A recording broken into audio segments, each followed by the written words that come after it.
नमस्कार दोस्तों, कैसे आप लोग? उम्मीद करते हैं आप अच्छे होंगे। दोस्तों, ये मैं लक्ष्य 2021 का पार्ट 1 मैंने अपलोड कर दिया था और ये मैं आज आपके सामने पार्ट 2 लेकर के हाजिर हूँ। ये देख लीजिए इसमें क्या क्या टॉपिक है। और चलिए आज हम लाइट हाउस प्रोजेक्ट शुरू करते हैं। लाइट हाउस प्रोजेक्ट क्या है देख लीजिए दोस्तों। हाल ही में केंद्र सरकार द्वारा 6 राज्यों में लाइट हाउस प्रोजेक्ट की नींव रखी गई। इस योजना के तहत प्रधानमंत्री द्वारा अगरतला, रांची, लखनऊ, इंदौर, राजकोट और चेन्नई में लाइट हाउस प्रोजेक्ट की आधारशिला रखी गई थी। योजना के मुताबिक हर शहर में इस तरह के 1000 आवास का निर्माण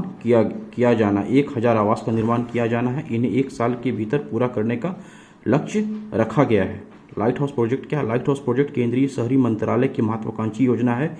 याद रखिएगा, वेरी वेरी इंपॉर्टेंट। केंद्रीय पूछा जा सकता है किस डिपार्टमेंट की योजना है, तो केंद्रीय शहरी मंत्रालय की महत्वाकांक्षी योजना। इसके तहत लोगों को स्थानीय जलवायु और पारिस्थितिकी का ध्यान रखते हुए टिकाऊ आवास प्रदान किया जाता है। लाइट हाउस प्रोजेक्ट के लिए जिन राज्यों को चुना गया है उनमें त्रिपुरा, झारखंड, उत्तर प्रदेश, मध्य प्रदेश, गुजरात और तमिलनाडु शामिल है। इस प्रोजेक्ट में खास तकनीक का इस्तेमाल कर सस्ते और मजबूत मकान बनाए जाते हैं। इस प्रोजेक्ट में फैक्ट्री से ही बीम, कॉलम और पैनल तैयार कर घर बनाने के स्थान पर लाया जाता है। इसका फायदा यह होता है कि वे निर्माण की अवधि और लागत कम हो जाती है, इसलिए प्रोजेक्ट में खर्च कम आता है। गौरतलब है कि इस प्रोजेक्ट के तहत बने मकान पूरी तरह से भूकंप रोधी होंगे। चलिए आगे देखते हैं क्या है दोस्तों। फ्लैट का कितना क्षेत्र है ये देख लीजिए। इस प्रोजेक्ट का पूरा कॉर्पोरेट एरिया 3450 वर्ग मीटर है। इसके तहत कुल 14 मंजिला टावर बनाए जाएंगे। कुल 1000 फ्लैट तैयार होंगे। हर फ्लैट में 415 वर्ग फुट का होगा। जानकारी के मुताबिक घरों की कीमत 12.69 लाख रुपए है, जिसमें केंद्र और प्रदेश सरकार की तरफ से 7.83 लाख रुपए अनुदान के तौर पर दिए जाएंगे। बाकी 4.76 लाख रुपए लाभार्थी को देने होंगे। फ्लैट का आवंटन प्रधानमंत्री आवास योजना के अनुसार होगा। देख लीजिए, घरों के निर्माण में नई तकनीक का प्रयोग किया जाएगा। लाइट हाउस प्रोजेक्ट में सबसे बेहतरीन टेक्नोलॉजी का इस्तेमाल किया जा रहा है। इस परियोजना से अर्बन हाउसिंग की जरूरतें पूरी होगी। उन्होंने कहा कि इस परियोजना पर हर देशवासी को गर्व होना है कि विकास की गति देने के लिए हाई एंड टेक्नोलॉजी का इस्तेमाल किया जा रहा है। रांची में जर्मनी के 3D कंस्ट्रक्शन सिस्टम का इस्तेमाल किया जा रहा है। इस तरह अगरतला में न्यूजीलैंड के स्टील फ्रेम टेक्नोलॉजी का प्रयोग हो रहा है। लखनऊ में कनाडा की टेक्नोलॉजी का इस्तेमाल हो रहा है। अगला देखिए दोस्तों, मणिपुर में इनर लाइन परमिट। एक तो आप लोग जानते ही होंगे, फिर भी देख लीजिए। दिसंबर 2020 में केंद्रीय गृह मंत्रालय ने मणिपुर में विभिन्न विकास परियोजनाओं का उद्घाटन करते हुए राज्य में इनर लाइन परमिट प्रणाली का महत्व पर प्रकाश डाला। मतलब इसका समझिए, शॉर्टकट में हम बताते हैं। जैसे आप भारत के किसी राज्य, जैसे हम सपोज दैट हम बिहार से अगर मणिपुर जाना चाहते हैं तो वहाँ आपको परमिट लेना पड़ेगा उसके लिए, और कितना दिन तक आप वहाँ रहिएगा सब उसमें लिखा रहेगा। उसी हिसाब से फिर आपको वहाँ रहना है। फिर आप अपना जिस पर्पज़ से आप गए उस पर्पज़ को पूरा करके फिर आपको लौट जाना है अपने राज्य में। जबकि भारत में जैसे हम बिहार और झारखंड जाना चाहते हैं, इसके लिए इनर लाइन परमिट लेने का जरूरत नहीं है। लेकिन भारत के कुछ ऐसे राज्य हैं जहाँ के आपको इसके लिए स्पेशल परमिट लेना पड़ेगा। देख लीजिए इसमें क्या है। दिसंबर 2020 मणिपुर में संदर्भ में इसमें बात की जाए तो मणिपुर के लोगों द्वारा लंबे से इनर लाइन परमिट की मांग की जा रही है। जिसे देखते हुए नागालैंड के दीमापुर जिले के संपूर्ण मणिपुर की इनर लाइन परमिट प्रणाली के बारे में लाया गया। पूर्वोत्तर के राज्यों में, खासकर पूर्वोत्तर के राज्यों में लागू है। नागालैंड, अरुणाचल प्रदेश, मणिपुर और मिजोरम को ILP के कारण नागरिकता संशोधन अधिनियम 2019 के प्रावधानों से छूट दी गई थी। इस अधिनियम के तहत अवैध प्रवासियों की नागरिकता से संबंधित प्रावधान संविधान की 6ठी अनुसूची में शामिल असम, मेघालय, मिजोरम, त्रिपुरा के आदिवासी क्षेत्रों तथा इनर लाइन परमिट प्रणाली के तहत आने वाले क्षेत्रों पर लागू नहीं होगी। दिसंबर 2019 में मेघालय विधानसभा ने राज्य में इनर लाइन परमिट प्रणाली को लागू करने के लिए एक प्रस्ताव अपनाया। इनर लाइन परमिट एक यात्रा दस्तावेज है जिसे भारत सरकार अपने नागरिकों के लिए जारी करती है ताकि वे किसी संरक्षित क्षेत्र में निर्धारित अवधि के लिए यात्रा कर सकें। भारत के पूर्वोत्तर राज्यों की इनर लाइन परमिट कोई नया शब्द नहीं। अंग्रेजी के शासनकाल में सुरक्षा उपायों और स्थानीय जातीय समूह के संरक्षण के लिए वर्ष 1873 के रेगुलेशन में इसका प्रावधान किया गया है। नीचे देखिए क्या भारत का आर्कटिक नीति मसौदा देख लीजिएगा, वेरी वेरी इंपॉर्टेंट है। इसको पलटते हैं, यहाँ देख लीजिए क्या है। आर्कटिक नीति मसौदा जो है, भारत ने अपना पहला 2007 में कार्यक्रम शुरू किया था। हिमाद्री भारत का पहला अस्थायी आर्कटिक अनुसंधान स्टेशन है जो स्पिट्सबर्गेन स्वालबार्ड, नॉर्वे में स्थित। इसे 2008 में भारत के दूसरे आर्कटिक अभियान के दौरान स्थापित किया गया था। आर्कटिक पृथ्वी के सबसे उत्तरी भाग में स्थित एक ध्रुवीय क्षेत्र है। आर्कटिक के अंतर्गत आर्कटिक महासागर, निकटवर्ती समुद्र और Alaska, Canada, Finland, Greenland, Iceland, Norway, रूस और स्वीडन को शामिल किया गया। आर्कटिक के बारे में, आर्कटिक पृथ्वी के सबसे उत्तरी भाग में स्थित एक ध्रुवीय क्षेत्र। आर्कटिक के अंतर्गत आर्कटिक महासागर, निकटवर्ती समुद्री और Alaska, Canada, Finland, Greenland, Iceland, Norway, रूस और स्वीडन को शामिल किया जाता है। कामधेनु गौ विज्ञान प्रचार प्रसार परीक्षा फरवरी 2021 में विश्वविद्यालय अनुदान आयोग ने देश भर के विश्वविद्यालयों से कहा कि वे छात्रों को कामधेनु गौ विज्ञान प्रचार प्रसार परीक्षा देने के लिए प्रोत्साहित करें, जो एक राष्ट्रीय स्तर की परीक्षा है जिसे लोगों की गौ विज्ञान की जानकारी को रखने के लिए आयोजित किया जा रहा है। देसी गायों के बारे में युवा छात्रों और प्रत्येक नागरिक में जन जागरूकता बढ़ाने के लिए राष्ट्रीय कामधेनु आयोग गाय विज्ञान के बारे में अध्ययन सामग्री उपलब्ध कराने और कामधेनु गौ विज्ञान प्रचार प्रसार परीक्षा आयोजित करने की पहल के साथ आया है। इससे गायों के बारे में सभी भारतीयों में जिज्ञासा बढ़ेगी, यानी कि गाय के बारे में आपको नॉलेज प्रोवाइड कराया जाएगा इसके माध्यम से, और उन्हें ऐसी संभावना और व्यवसाय के अवसर से अवगत कराया जा सकेगा। कामधेनु गौ विज्ञान प्रचार प्रसार परीक्षा देश भर में 25 फरवरी 2021 को देश भर में ऑनलाइन आयोजित की जाएगी। परीक्षा में प्रस्तावित विवरण बहुत जल्द हमारी आधिकारिक वेबसाइट पर डाल दिए जाएंगे। परीक्षा 4 श्रेणी में आयोजित की जाएगी। पहला इसमें प्राथमिक स्तर से लेकर 8वीं कक्षा तक, दूसरा आपका माध्यमिक से लेकर के 9 से लेकर 12 तक कॉलेज स्तर पर, कॉलेज स्तर के बाद तीसरा का कॉलेज स्तर यानी 12वीं के बाद, चौथा आम जनता के लिए। राष्ट्रीय कामधेनु आयोग इसका गठन कब किया गया था देख लीजिएगा। किशोर न्याय अधिनियम में संशोधन, किशोर न्याय अधिनियम में संशोधन किया गया, देख लीजिएगा। Very very important. राष्ट्रीय रेल योजना, राष्ट्रीय रेल योजना हाल ही में भारतीय रेलवे ने क्षमता संबंधी कमियों को दूर करने की और देश के माल ढुलाई इकोसिस्टम में अपनी औसत हिस्सेदारी को बढ़ाने के प्रयास के तहत राष्ट्रीय रेल योजना का मसौदा पेश किया। विदित हो, इसके साथ ही रेलवे ने भविष्य की योजनाओं को एक मूर्त रूप देते हुए विजन 2024 प्रस्तुत किया। इस योजना को उद्देश्य क्या? इस योजना को उद्देश्य है 2030 तक ऐसी क्षमता का निर्माण करना है जो मांग से अधिक रहे, 2050 तक की मांग में वृद्धि संबंधी जरूरतों को पूरा करे। इसका लक्ष्य कार्बन उत्सर्जन को कम करने और इस प्रक्रिया को जारी रखते हुए राष्ट्रीय प्रतिबद्धता के एक अंग के रूप में 2030 तक माल ढुलाई में रेलवे की औसत हिस्सेदारी वर्तमान के 27% से बढ़ाकर 45% करना है। देख लीजिए, वेरी वेरी इंपॉर्टेंट। विजन 2024 राष्ट्रीय रेल योजना के अंग के रूप में 2024 तक कुछ महत्वपूर्ण परियोजनाओं जैसे 100% विद्युतीकरण, भीड़ भाड़ वाले मार्गों को मल्टी ट्रैकिंग, दिल्ली हावड़ा, दिल्ली मुंबई मार्गों पर गति को 160 किलोमीटर प्रति घंटा बढ़ाना, अन्य सभी स्वर्णिम चतुर्भुज विकर्ण मार्गों पर गति 130 किलोमीटर प्रति घंटा तक उन्नयन और सभी GQ GD मार्गों पर सभी स्तर के क्रॉसिंग को समाप्त करना। चलिए इसको लक्ष्य क्या है भारतीय रेलवे का 2023 तक, वेरी वेरी इंपॉर्टेंट। इसको आप देख लीजिएगा, एक बार वीडियो पॉज करके पढ़ लीजिएगा। नीचे चलिए, कुपोषण और NFHS सर्वे का रिपोर्ट क्या है, वेरी वेरी इंपॉर्टेंट। राष्ट्रीय पोषण मिशन क्या है, कब तक इसका उद्देश्य है, भारत को कुपोषण से मुक्त करने का उद्देश्य कब तक है, अंडरलाइन किया हुआ है। जो मुझे इंपॉर्टेंट लगा वो मैंने अंडरलाइन कर दिया है। आप वीडियो को पॉज करके पढ़ लीजिएगा। चलिए यहाँ चलते हैं दोस्तों, देखिए इसमें क्या क्या है। कम वजन वाले बच्चों की हिस्सेदारी, बाल मृत्यु दर, बच्चों में उचित आहार का अभाव, संयुक्त राष्ट्र का सतत विकास लक्ष्य में भी शामिल किया गया है कुपोषण से संबंधित, वेरी वेरी इंपॉर्टेंट है, मैंने अंडरलाइन कर दिया है। राजनीतिक दलों का पंजीकरण की क्या स्थिति है, जो कोई भी राजनीतिक दल जो होता है उसके पंजीकरण की स्थिति कैसे होती है, उसकी क्या प्रक्रिया, वो सब इसमें दिया गया है। चलिए इसको रखते हैं, यहाँ देख लीजिए आप लोग। भारत के राष्ट्रीय राजनीतिक दल के लिए पात्रता क्या है, न्यूनतम 6% वैध मतों को हासिल करना अनिवार्य है। राज्य स्तरीय राजनीतिक दल के लिए पात्रता, भारत के राष्ट्रीय दल कितने हैं, टोटल 8 राष्ट्रीय दल है। पहला है भारतीय जनता पार्टी जो कि 1980 में बना था, बहुजन समाज पार्टी BSP जो कि 1984 में बना, मार्क्सवादी कम्युनिस्ट पार्टी 1964 में, भारतीय communist party 1925, Bharatiya Rashtriya Congress 1885, Rashtravadi Congress party 1999, Trinamool Congress party 1998, national people's party 2013। Bharat के पहले जेंडर डेटा हब के लिए केरल सरकार और संयुक्त राष्ट्र महिला के बीच सहयोग। टूल किट, ग्रेटा थिनबर्ग और टूल किट, देख लीजिए टूल किट जो बना था, ये जो मामला आया था वेरी हाईलाइटेड था।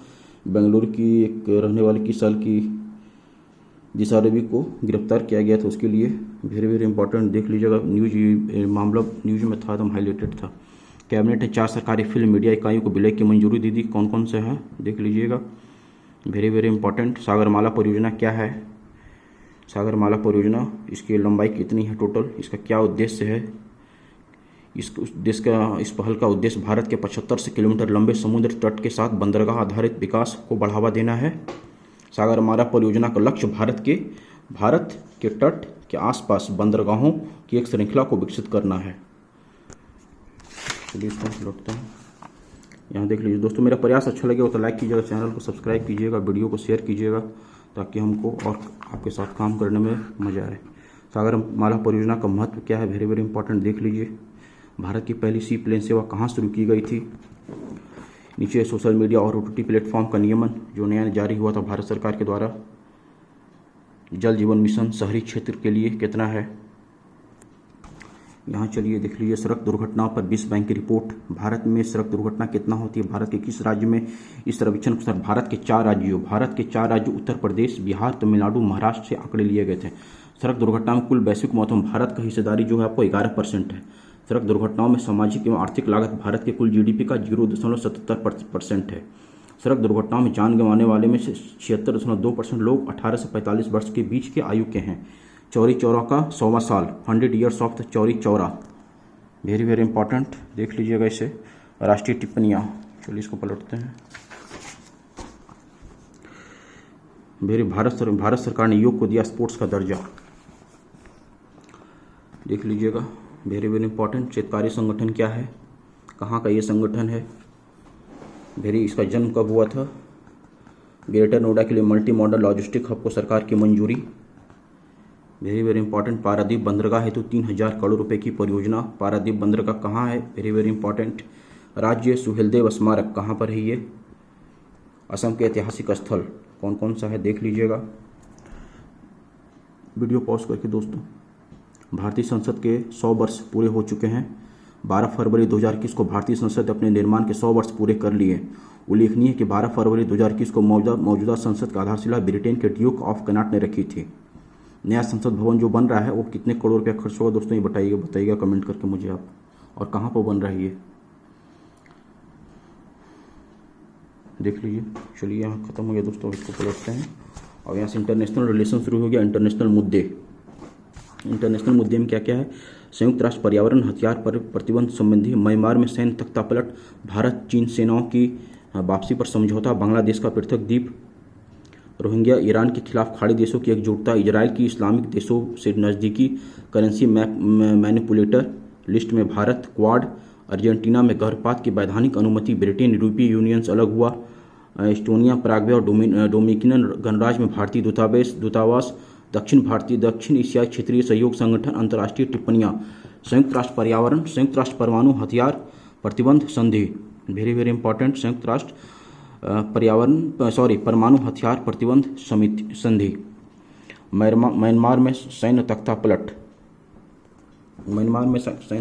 हुआ है, आप लोग को मालूम होगा। अभी वहाँ भी सेना का शासन चल रहा है। सेना पूरे देश को अपने कंट्रोल में ले ली है क्योंकि वहाँ कुछ धांधली पता चला था।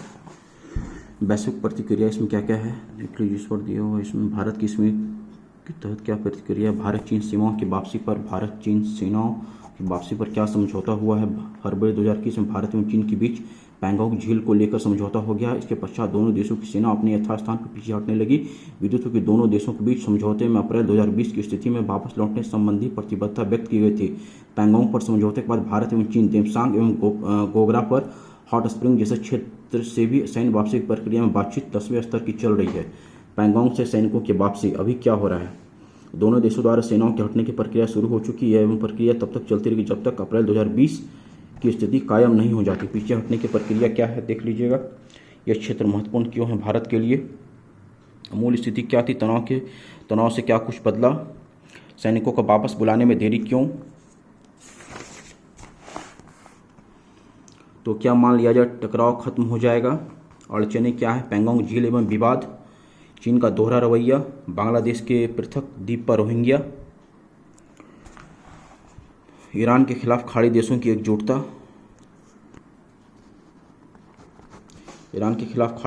एकजुटता, समझौते का क्या उद्देश्य है, इजराइल की इस्लामिक देशों से नज़दीकियाँ, खाड़ी सहयोग परिषद,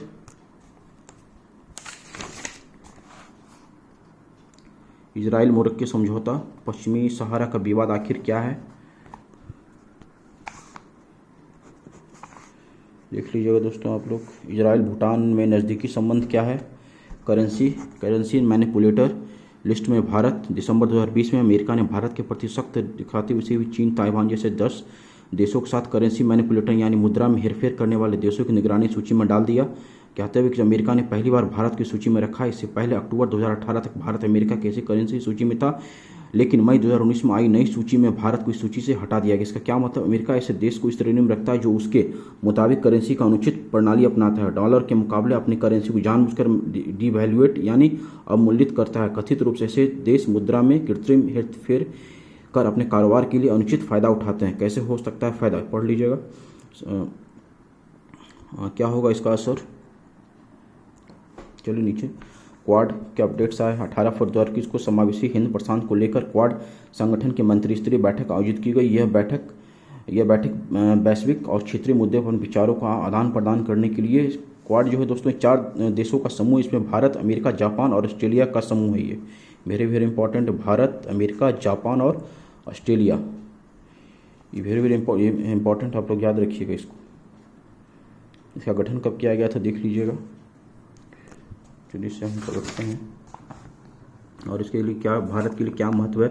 भारत वर्तमान में अपने कई पड़ोसी देशों से सीमा विवाद में उलझा हुआ। भारत के अन्य सीमा विवादों की अनिश्चितता के विपरीत हिंद महासागर में भारत क्वाड सदस्यों के साथ मिलकर एक नई व्यवस्था स्थापित कर सकता है।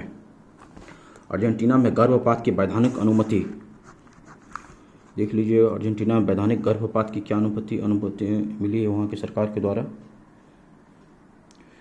चलिए ब्रिटेन यूरोपीय यूनियन से अलग हो गया, ब्रेक्जिट।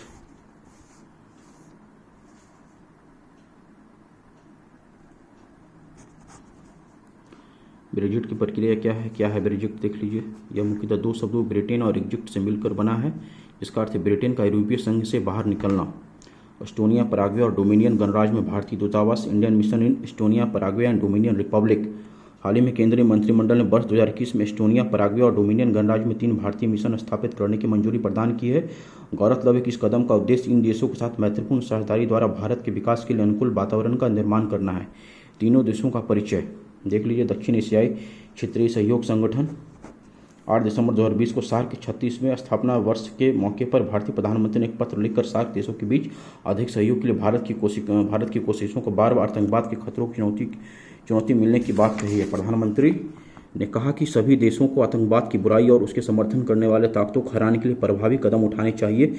ऐसी कोशिश से एक मजबूत सार्क बनाने के लिए अधिक भरोसा मिलेगा। गौरतलब अपनी स्थापना के 36 साल बाद अब निर्जीव सा प्रतीत हो रहा है। वर्ष 2020 तक लगातार 6ठा वर्ष था जब दक्षिण देशों के नेताओं ने एक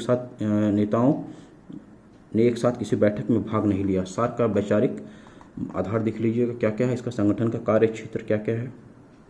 सार्क को पुनर्जीवित करने की आवश्यकता है। अंतर्राष्ट्रीय टिप्पणियाँ देख लीजिएगा। सहतूत बांध अभी जो बना था, कहाँ पर बना है ये? अफगानिस्तान में है। हाल ही में अफगानिस्तान के लालंदर याद रखिएगा, वेरी वेरी इंपॉर्टेंट। लालंदर सहतूत बांध के निर्माण के लिए समझौता ज्ञापन पर हस्ताक्षर किया गया। इस पूर्व नवंबर 2020 में अफगानिस्तान 2020 सम्मेलन के अवसर पर भारत ने अफगानिस्तान के विकास कार्यों के लिए $80 मिलियन के लगभग 150 परियोजनाओं की घोषणा की है। गौरतलब है कि इस परियोजना भारत और अफगानिस्तान के बीच नई विकास साझेदारी का एक हिस्सा है। लालंदर बांध अफगानिस्तान की राजधानी काबुल शहर की सुरक्षित पेयजल संबंधी जरूरतों को पूरा करेगा। लालंदर याद रखें, वेरी वेरी इंपॉर्टेंट। बांध के बारे में देख लीजिएगा। ट्रंप के खिलाफ महाभियोग। हांगकांग के लोगों के लिए ब्रिटेन की नई नागरिक वीजा व्यवस्था। ट्रंप के फैसले के खिलाफ जो बाइडेन की प्रमुख घोषणाएं आदेश। अमेरिकी दुग्धेर बिस्मिल शहर, वेरी वेरी इंपॉर्टेंट। मीटू जो चला था महिलाओं के खिलाफ, महिलाओं ने इसके मुद्दा को उठाया था, देख लीजिए, वेरी वेरी इंपॉर्टेंट है। एलेक्सी नवालिनी देख लीजिएगा इसको क्या है। पाकिस्तान अभी भी ग्रे लिस्ट में बरकरार है। दोस्तों चलिए अब अगला वीडियो जो मैं लेकर आऊँगा वो आपको अर्थव्यवस्था से होगा। तब तक आप इस वीडियो को देखिए और सीखिए, और तब तक आप अपना ख्याल रखें। फिर मैं नेक्स्ट वीडियो में आपसे मिलूंगा।